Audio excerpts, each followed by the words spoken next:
Good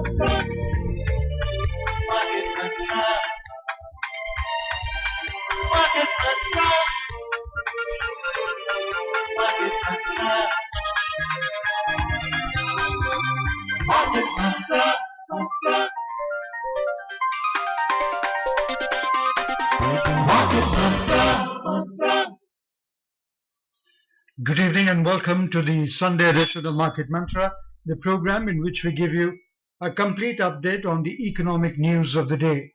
Today we'll also be taking calls from you, our listeners. But unlike the usual Sundays, we won't take calls on mutual funds today. Instead, you can call us for any query that you may have on business, economic and stock market matters. The numbers to call us on are 2331-4444, 2342-1050 and 2331-0464. And those of you who would be calling us from outside Delhi, please prefix 011. My name is Rajesh Lake and with me is my co-anchor in Hindi, हर्ष रंजन।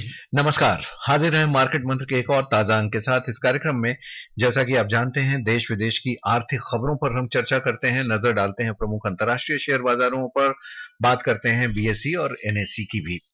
और आज का दिन रविवार है। आमतौर पर हम mutual fund के बारे में चर्चा करते थे, लेकिन आज हम जनरल चर्चा करेंगे देश की अर्थव्यवस्था के बारे में या शेयर मार्केट के बारे में। आपके अगर कोई सवाल हो, आप जरूर फोन करके हमसे पूछें। 2 टेलीफोन लाइंस आपके लिए खुले हुए हैं। नंबर्स हैं 2331-4444 और 2342-1050। दोनों नंबर दिल्ली के 011 एसटीडी कोड के साथ आप डायल कर सकते हैं। आपके सवालों का जवाब देने के लिए हमारे साथ स्टूडियो मौजूद senior economic journalist AK Bhattacharya. AK भी, आपका बहुत बहुत स्वागत। नमस्कार। Warm welcome AK. Thank you. शुरू करते हैं मार्केट मंत्र, हेडलाइंस इंग्लिश में। Foreign investors pump in over 41,000 crore rupees into the Indian capital markets in June. World Bank approves $1.5 billion financing for promotion of low carbon efforts in India.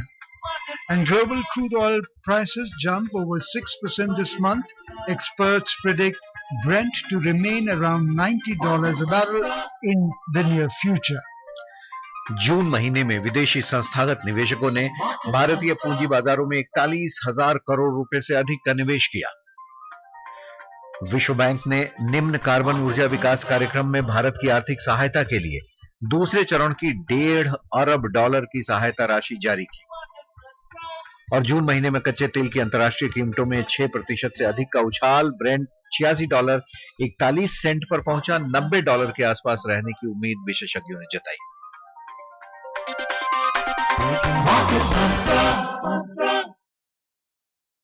जून महीना भारतीय share बाजारों के लिए काफी अच्छा रहा है, क्योंकि विदेशी संस्थागत निवेशकों ने भारतीय पूंजी बाजारों में 41,000 करोड़ रुपए से अधिक का निवेश किया है।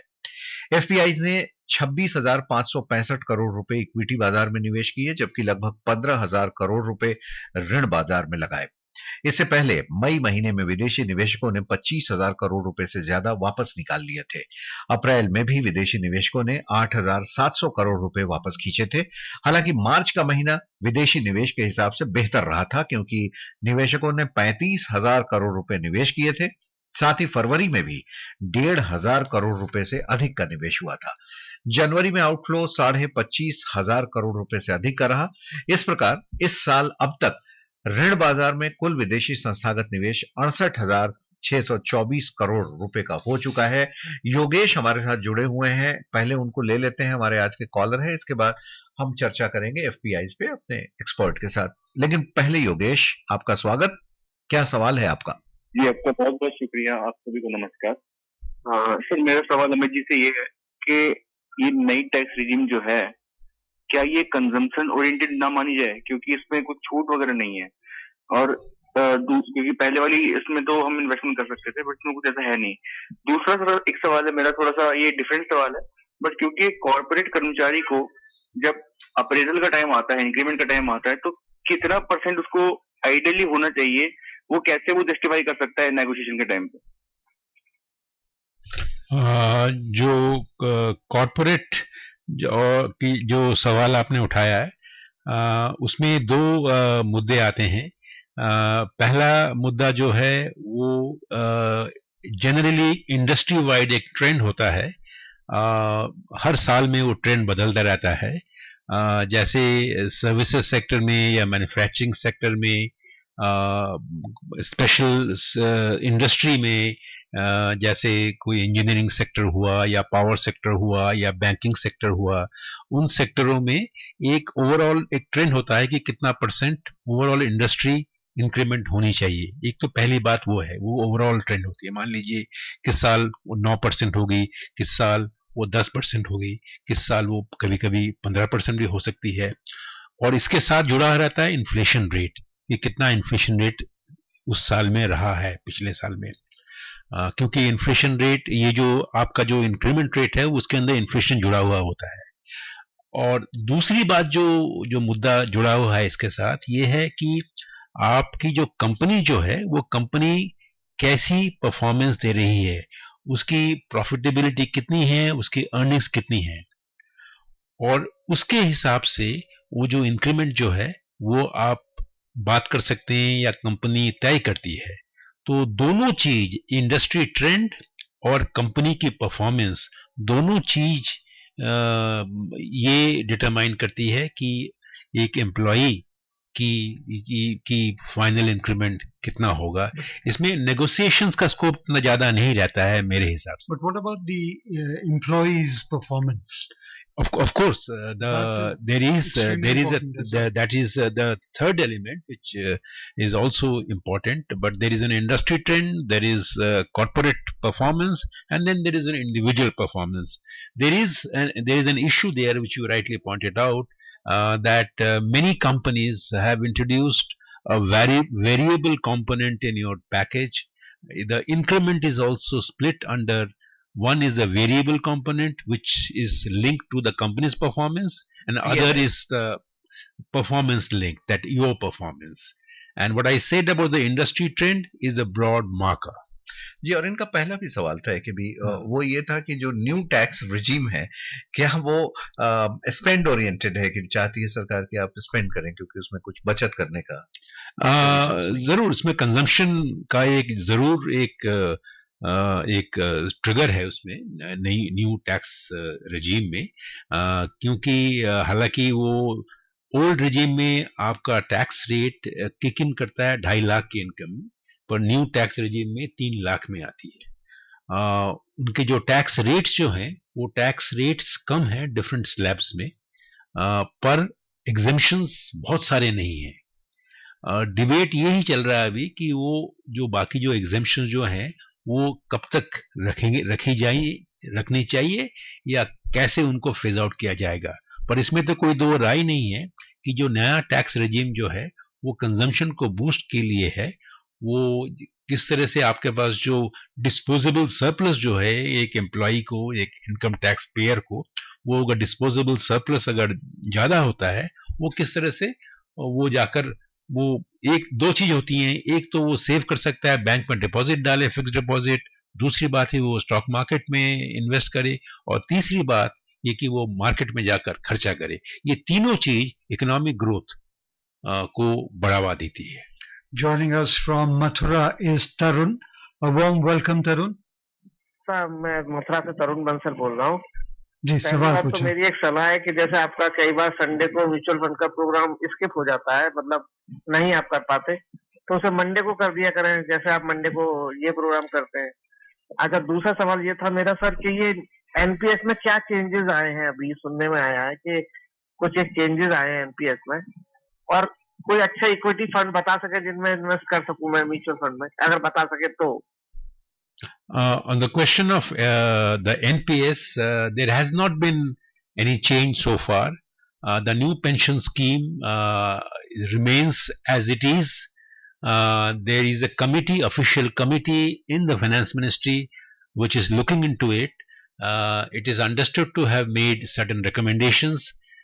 It is likely that the budget that will be presented in the third week of July will incorporate some of those recommendations and make part of the new pension scheme. But as of now, there has been no change in the NPS. As a matter of fact, the demand for changes and going back to the old pension scheme has actually come down a bit, and the distortions in the old pension scheme are going to be addressed in the new pension scheme. The key challenge on the NPS scheme is that what should be the assured portion of an employee's, government employees or any employee's pension amount. Should it be 50% or should it be less? Now, if it has to be 50%, then the government will have to step in and provide some additional money from the exchequer. Now, that is a question that will be determined and decided by the government in the next few months. It could be in the market today, the undercurrent is positive, with no major risk visible for the domestic market in the short term to begin with.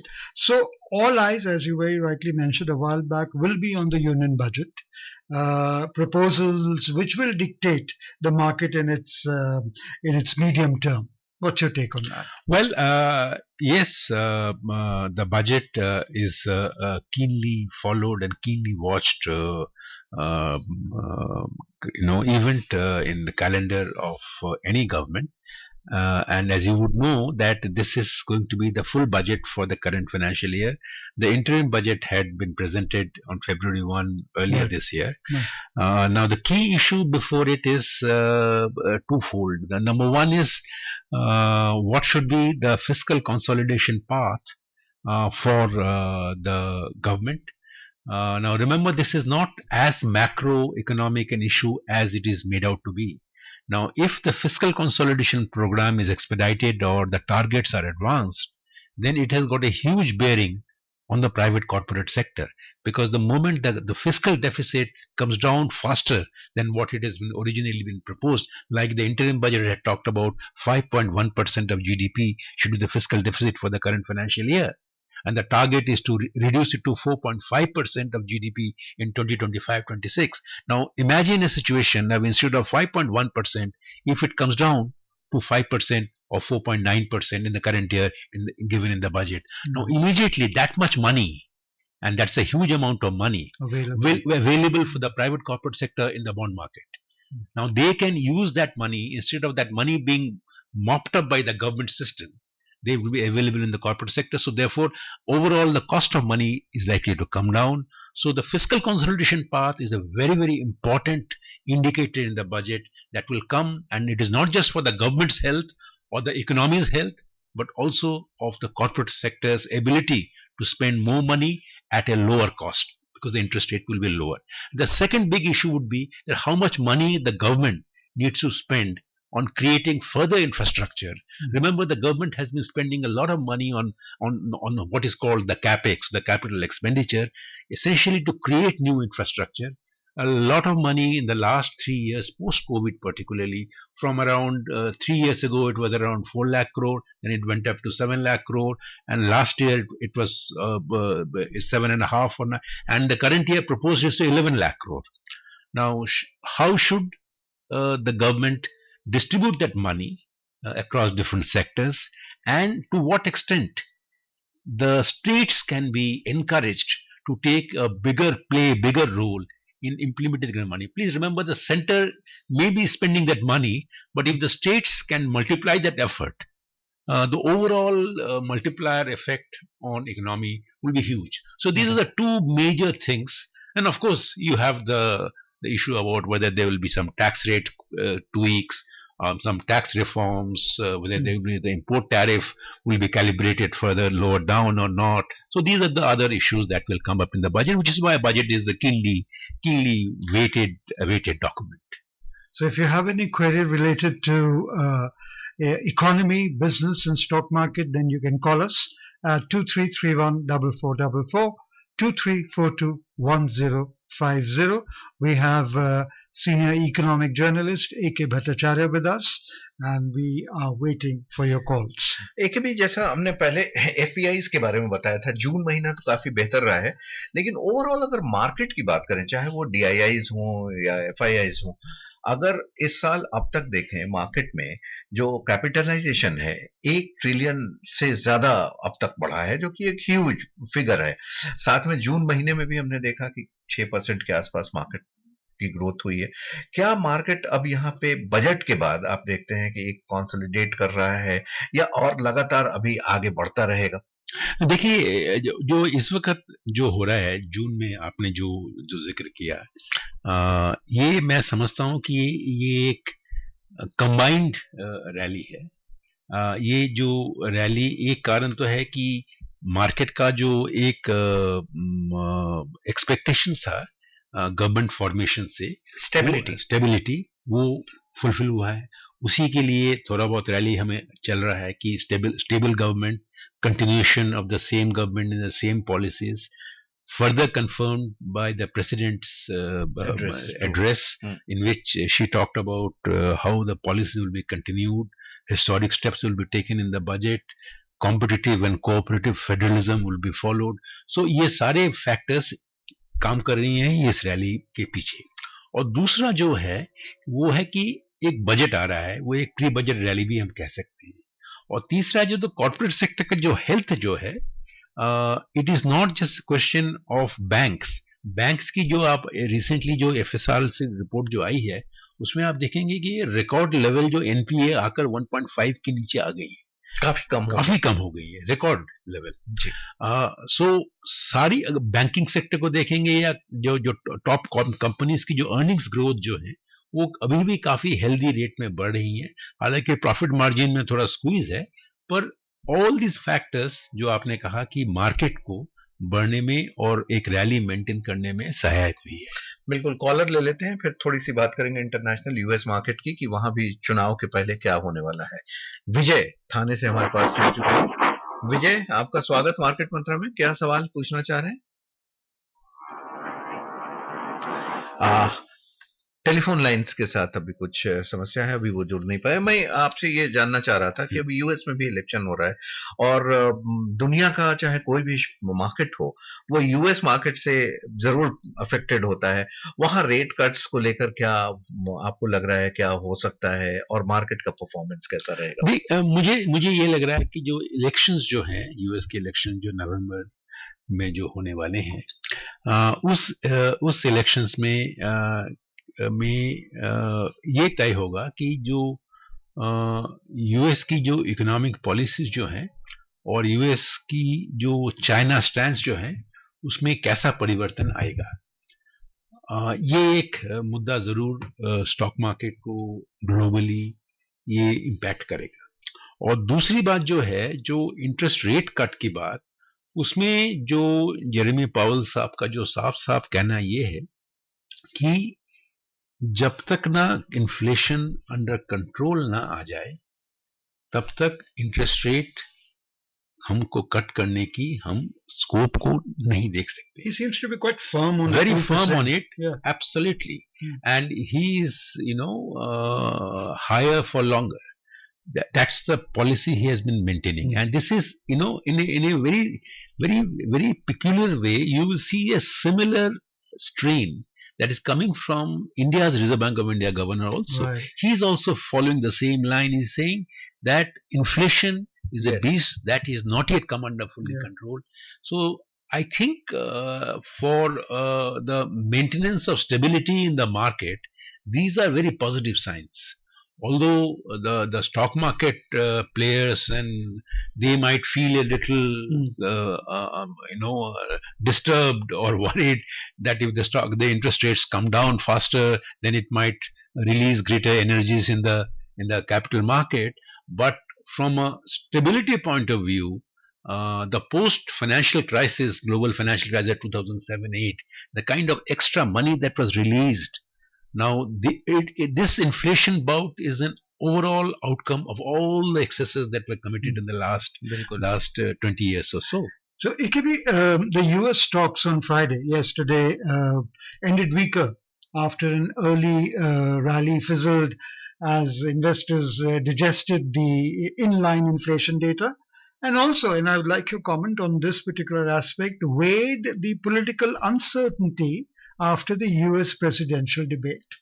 So, Well, I mean, there's a big, political dilemma that the American voters going to face, where which is the better option? What kind of option do they have? And if you look at the European Union elections, recently European Union had its own elections, and you saw how the right wing parties have gained in every possible way. Now, whether it is the National Rally Party of France, or whether it is the Brother Party in Italy, and there's one more party in Germany, they are all gaining strength in the European Parliament. Now, this is a clear pointer to the way the world is moving. So I would not be surprised if even in the US elections you see a more rightward movement, and I don't want to take names here, but rightward movement would mean Trump. Yeah. Now, if that happens, then you not only see US economic policies becoming little more inward looking. China needs to worry, because China's continued growth depends a lot on what is going to happen in the US. Biden was trying to make peace with Xi, but I don't know what stance if Trump were to come back would take. So therefore, with the way the political the weather is turning out globally, I would say the economic outlook becomes more challenging, and I should be pointing out here that even the economic outlook for a country like India, a large country like India, will also be more challenging, and it must take note of that. So therefore, the budget will be That's bound to have repercussions. Bound to have repercussions on the Indian economy, and even if the crude oil prices they may go up, there as you are talking about, that crude oil prices may go up a little more. So therefore, there are there's a global geostrategic tension that are nowhere going to coming down. You have got Ukraine and Russia and Gaza and Palestine. The Israel problems are going on. Ravi is the next caller. क्या सवाल है रवि आपका, पूछ सकते हैं आप. हाँ, नमस्कार मार्केट और ईश्वर को भी, केवी सर को नमस्कार. मुझे सर ये जानना है कि अभी जैसे कि जो एनवायरमेंटल चैलेंजेस आ रहे हैं, ग्लोबल वार्मिंग, जैसे कि अभी हीट को देखा हमने, काफी बड़ी हुई थी गर्मी के सीजन में, तो इसको देखते हुए ग्रीन एनर्जी सेक्टर जो है वो उसमें कुछ भूमिका निभा सकता है एनवायरमेंटल और इकोनॉमिक डेवलपमेंट के बैलेंस को दोनों तालमेल रखते हुए. इसमें कोई दो राय नहीं है कि हम बजट की बात कर रहे थे, और इसमें कोई दो राय नहीं है, और मुझे लगता है कि इस बजट में ग्रीन इकोनॉमी के ऊपर बहुत बड़ा जोर दिया जाएगा. हर सेक्टर में फिस्कल पॉलिसीज को भी काफी फाइन ट्यून करके किस तरह से ग्रीन इकोनॉमी को इनकरेज किया जाए, ये हम देखेंगे शायद. एंड इकोनॉमी की सस्टेनेबल ग्रोथ इस वक्त शायद हमारी जो डिपेंडेंस कोल के ऊपर है वो इमीडिएटली तो रिड्यूस हम नहीं कर सकते हैं, क्योंकि उसमें ग्रोथ सफर करेगा.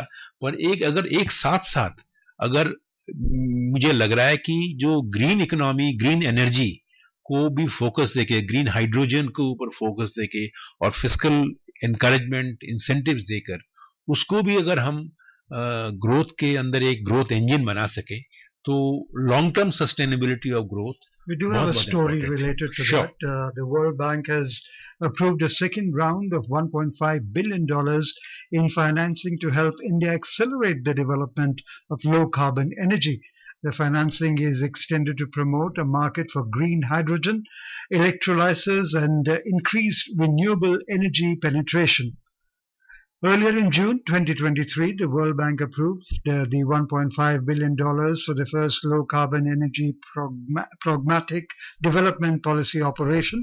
The fresh funding is expected to help India expand its green hydrogen production and boost the mobilization of finance for low-carbon investments.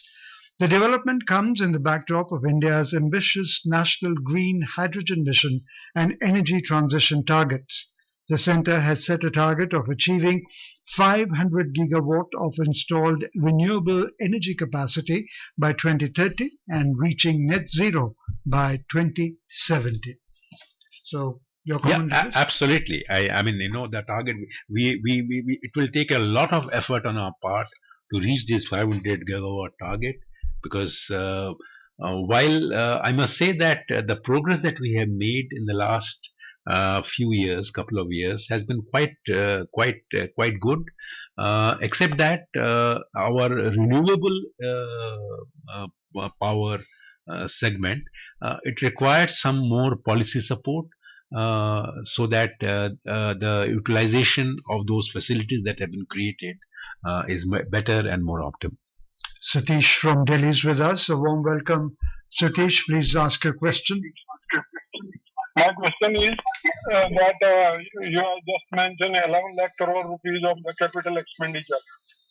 Where it goes actually, capital expenditure, and whether it is improving the conditions of the farmers, because now after population increase, lot of land holding is come to smaller. How you can improve the farmers' earning? Thank you. There are two issues that you have raised, very, very valid issues. One is the capital expenditure. The capital expenditure is largely used in creating infrastructure capacity in the country. And as you know that India is right now facing an infrastructure deficit. And a good chunk of that infrastructure money goes to the Indian Railways. Another chunk goes into road and the highway sector. So most of the bulk of the capital expenditure is used for creating capacity in the much needed infrastructure sector. Now that's one, and I think that stress, that drive should continue unchecked. The other point that you mentioned is also equally important, and it has got a huge electoral implication also, which is the farmers' health. Now, farmers have, over the last few years, have seen a very marginal increase in their income, while the Indian economy has grown rapidly, but the farmers' GVA increase, if you see, have not been more than 3.5%. Now, therefore, there will be need to provide not only schemes by which the farmers' ability to generate more income for them is possible. There is one policy shift that probably will help, which is that the farming sector is looked at by policymakers only from the consumer's point of view, and it is not looked at from the farmer's point of view. And the second point is there's an urgent need to increase the kind of income transfer, the income support scheme that we have seen through the PM Kisan scheme, with the amount was announced in 2019 at 6,000 rupees per year per family. This obviously, taking into account the inflation, it needs to go up. Moving on, the global crude oil prices jumped around 6% in June. The Brent crude oil futures ended the week at $86.41 a barrel, while the US crude finished at $81.54 on Friday. For the week, Brent closed almost unchanged, while the US crude was down just 0.2%. Experts predict the Brent crude to remain around $90 a barrel over the coming months. They also feel that the prices might not change much in the second half of 2024. Rajesh, आज के लिए इतना ही, समय खत्म हो रहा है। AKB आप स्टूडियो आए, बातचीत की, आपको बहुत बहुत शुक्रिया, धन्यवाद। और उन तमाम श्रोताओं का भी शुक्रिया जिन्होंने हमें फोन किया और हमें सुना। Thank you, AKB, for being with us. And before we close the headlines once again, foreign investors pump in over 41,000 crore rupees into the Indian capital markets in June. World Bank approves $1.5 billion financing for promotion of low-carbon efforts in India, and global crude oil prices jump over 6% this month.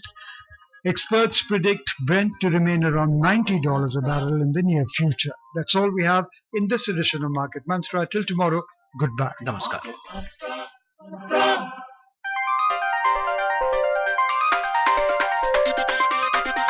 Market Mantra.